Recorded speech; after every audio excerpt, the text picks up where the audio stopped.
بسم الله الرحمن الرحيم. الحمد لله الذي أنزل على عبده الكتاب ولم يجعل له عوجا قيما لينذر بأسا شديدا من لدنه ويبشر المؤمنين الذين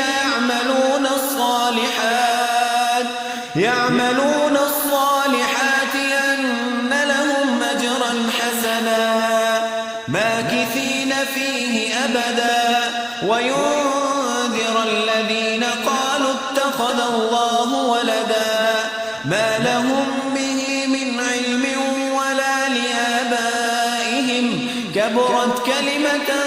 تخرج من أفواههم إن يقولون إلا كذبا فلعلك باخع نفسك على آثارهم إن لم يؤمنوا بهذا الحديث أسفا إنا جعلنا ما على الأرض زينة لها لنبلوهم أيهم أحسن عملا